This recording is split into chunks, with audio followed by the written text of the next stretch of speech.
سلام بر شما. طاهری سفر هستم با اخبار امروز دوشنبه 21 دکبر. امروز رهبران کشورهای عضو سازمان پیمان امنیتی دسته‌جمعی به رهبری روسیه در شهر مسکو ملاقات کردند. مبارزه با تروریسم و خطرهای امنیتی از جمله تهدیدها از افغانستان در این نشست بررسی شد. در نشست سران کشورهای عضو امامعلی رحمان رئیس جمهوری تاجیکستان نیز حضور داشت. با سازمان پیمان امنیتی دسته‌جمعی تاجیکستان و روسیه، ارمنستان و بلاروس، قرقیزستان و قزاقستان شاملند. نشست مذکور در حال صورت می‌گیرد که تنش میان روسیه و ترکیه بنابر سرنگون کردن یک هواپیمای روسی از طرف نیروهای ترکیه اوج گرفته است. سازمان پیمان امنیتی دسته‌جمعی عملکرد ترکیه را پامال کردن قانون‌های بین‌المللی خوانده و محکوم کرده است. مقامات انتظامی تاجیکستان گفتند در جریان یک عملیات در پایتخت هزارها دانه اکستازی و یا داروهای سرخوش کننده را مصادره کردند که استعمالش ممنوع است. در آژانس مبارزه با مواد مخدر در تاجیکستان روز 21 دکبر به رادیوی آزادی گفتند بیشتر از 5400 دانه حب و یا تبلت را از یک ساکن ناحیه رودکی گرفتند و نسبت او پرونده جنایی باز کردند.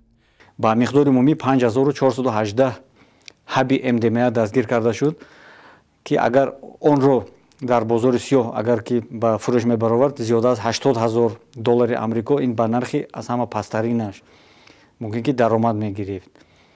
با گفته مقامات ساکن رودکی قصد داشت اکستازی را در دیسکوتک و مؤسسه‌های دلخوشی پایتخت شهر دوشنبه بفروشد. استعمال زیادی اکستازی با گفته متخصصان سبب فراموش خاطری و بیماری‌های زیادی روانی می شود.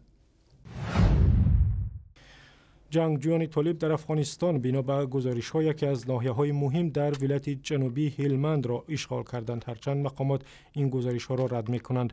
محمد جان رسولیار معاون رئیس ولایت هلمند روز 21 دکبر گفت بعد چند روز جنگ به طالبان میسر شد که ناحیه مهم سنگین را اشغال کنند. به گفته او فقط تأسیسات نظامی در ناحیه در دست نیروهای حکومتی مانده است. از این پیش روز 19 دکبر محمد جان رسولیار از طریق فیسبوک به حکومت افغانستان مراجعت کرد که برای محافظت سنگین به آنها نیروهای اضافی بفرستند. در عکس حال ناحیه و ولایت هلمند به دست طالبان سقوط می‌کند.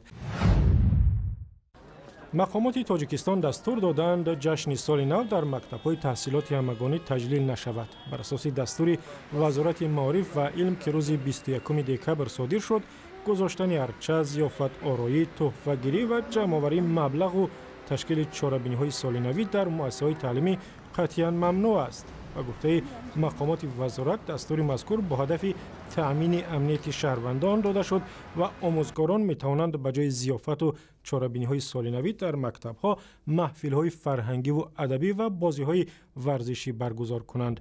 در تاجیکستان سال نو میلادی را هر سال تجلیل می کنند، ولی شکوه آن نظر به سال‌های گذشته کمتر و کمتر می شود. یک ترانه قدیمی در باره دوشنبه پایتخت تاجیکستان سبب شد تا گروه نچندان شناخته رکورد ارکستر در روسیه به مرحله نهایی یک آزمون با نفوذ استعدادها راه یابد. تیموفی کاپیلوف آخر هفته گذشته در آزمون تلویزیونی روسیه یک زیر عنوان صحنه اساسی ترانه آ دوشنبه را اجرا کرد و از طرف داوران و بینندگان بسیار گرم قبول شد. خود آوازخوان روز 21 دکبر به رادیوی آزادی گفت: ما همه اعضای گروه در دلمان امید زیاد داشتیم که ترانه مورد استقبال گرم بینندگان قرار می گیرد و خدا را شکر که چنین شد. ترانه آ دوشنبه سال 1966 در زمان شوروی ایجاد شده است و بار اول است که آن را دیگر باره می سرایند. ترانه و گزارش کامل در این باره در وبسایت آزادی، در صحیفه های ما در فیسبوک، توییتر و یوتیوب و هم زمینه رادیو آزادی برای تلفن های همراه.